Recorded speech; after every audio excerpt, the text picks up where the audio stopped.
Such is the language of modern management, or as Don Watson describes it in his latest book, Bendable Learnings. Don Watson is an author, an historian, screenplay writer and former speechwriter to former Prime Minister Paul Keating. Bendable Learnings follows on from his earlier books, Death Sentence and Weasel Words. Don, welcome back to Breakfast. Thank you, Fran. Hilary Mantel, how does she go in the writing stakes? Have you read her writings? I have, although I haven't read the latest one. I think she's terrific. It's strange that there can be a Hilary Mantel in the world and there can be cultures of performativity not very far away, just down the street. Tell me about performativity. It is a word I've never heard before, thankfully. I have no idea what it means. I think it has to do, I suppose, with the management notion that you can get, if you get a bunch of people together, you've got to somehow get them all thinking the same way, while recognising the necessary diversity and all the other buzzwords which don't. Now you're doing it. Exactly. which is the risk, I guess. You have to align their values and their goals. And if their goals aren't aligned with their values, well, something terrible will happen and it'll probably reduce their performativity. All right, let's try and clear this up for everyone. Bendable learning, what is it? Well, it's just a term that came out of some description of a team-building exercise. And they came up apparently with little plastic pirates, which were bendable, and they used this to encourage a culture of, I suppose, everyone being on the same, on the same page. So, like team building is a sort of thing, I suppose, that Hitler Youth used to get involved in the 1930s, but now it's something that every good business has to have. Yeah, but you say that as though it's a bad thing, building a team, or... It's a silly thing. Why? Why? Isn't it just working together? Isn't it cooperation? Well, I think it may be cooperation. Isn't teamwork a positive? Well, I don't know. I don't think that there's a lot to be said for taking your staff out and firing paintballs at each other. Or I think there's an awful lot of hokum around the whole idea of creating organisations where everyone is on the same wavelength. If you take, for example, if you want to think what's the best organisation of the 20th century, you'd have to say that the Rockefeller Institute is probably quite close to it. It produced the most Nobel Prize winners, it made the greatest contribution to creativity and reduced human suffering by more degrees than most organisations. Didn't do any of this. Not a thing. Didn't do any team-building exercises. Didn't make everyone get on the same page. It just brought together good minds and goodwill. Didn't have any of this idea that everyone must have buy-in or any of the stuff that goes with so-called modern management. It worked. Sure, but work practices have changed, and in many cases that is a good thing. There is a lot more opportunity in the workforce. There is maybe in many workplaces not such a top-down culture where the bottom strata of the workforce has no power. Isn't that a good thing? Isn't that what buy-in means? No, buy-in is where you all agree to think the same way and to use the same language. That's buy-in. I think a lot of it is just... As against agreeing to work to the same goals. Well, I don't know how we got through, Fran. We came through schools that weren't outcomes-based, and yet we survived. And actually, I think education was probably better, truly better in the 1950s than it is now. I certainly think the language was in better shape. I don't think anyone, missed out. I take your point about what did we start talking about? What was our first word? Performativity. I take your point about words like that. But what is wrong with a mission statement? What is wrong with everyone agreeing on the direction? Because most of them are lies. I mean, some of the worst, most rapacious companies in the world have the most sort of glorious mission statements. I would take them all down and put the Queen back up, actually. I think that would be better. They're completely meaningless.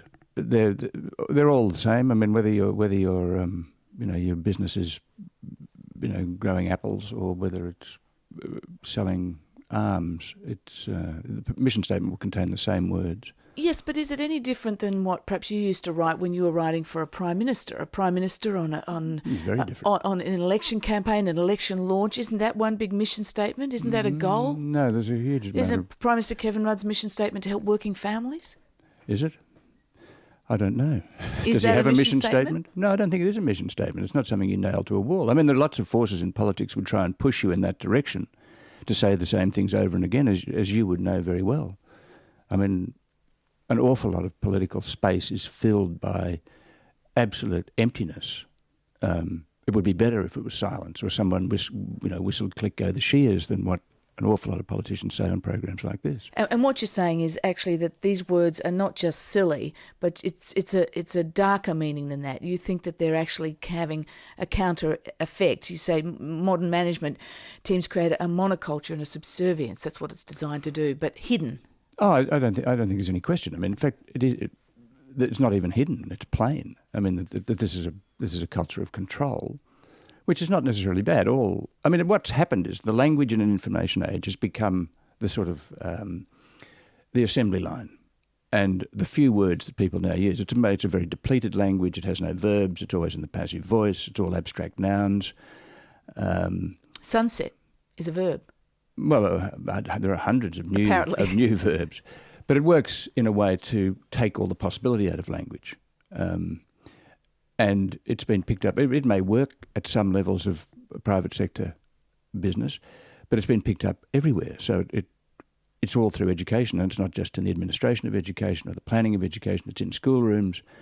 It's in places where you least expect it, like the Country Fire Authority, which found in February that it really didn't have the words to warn people to get out of their homes, to describe a fire, or a fire event, as we now call it, which follows on a weather event. That's in fact that's a diabolical result out of this language. The consequence of management language is that it actually doesn't help us to convey to each other what we think or who we are, which is what the function of language is.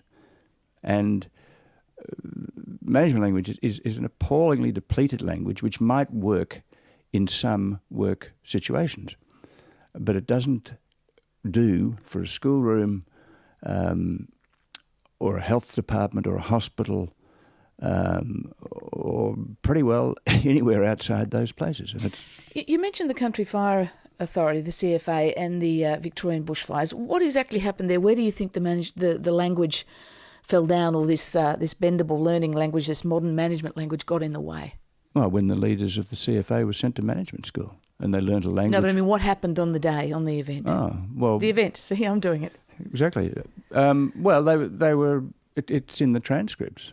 They were asked why they didn't manage to tell people what sort of fire this would be, and they said it was unprecedented, this fire, so they couldn't describe it. But what came out of the transcript was they couldn't describe it because they didn't have words that described a fire.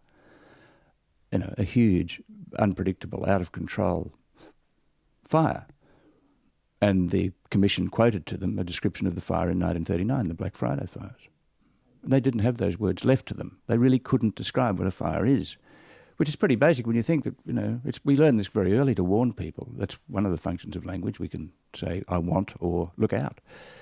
They didn't have the words for look out. So what words did they use instead? Valuating. What? Valuating. What were you doing on the day I was valuating? Which is an early modern management word, but it doesn't describe anything. So they didn't have the words to say, or the simplicity to say, look out, get out of the way, this fire is you won't fight it extreme and deadly. Yeah, exactly, and unpredictable. None of those words exist. There's been a sort of more broadly, but I think a spin-off from what you're talking about, criticisms of the Defence Forces recently, the government and the head of the Defence Forces, for changing the language, the way they talk about people who are soldiers who are injured or killed in battle. There's no sign of that language anymore. Soldiers are injured, they're not wounded in action. Soldiers die, they're not killed in action. Is that the same thing? Well, the military's always been good since wars became sort of public events, I suppose. Since the First World War, the military's been very good at weaseling the language and doing anything rather than describe what actually happens to a person when they're killed. I mean, it's very interesting. If you read Ulysses S. Grant on the Civil War, the general of the Union armies, he describes bodies being blown to pieces. He doesn't hesitate describing what it's like when a person's killed beside you. You read modern accounts of war, it's never there. That is modern media accounts of war. It's never there. Again, management language has picked up an awful lot of this military stuff. Now, there may be a reason for the military to do this, but there's no reason for us to have it become part of the public discourse about anyone's death.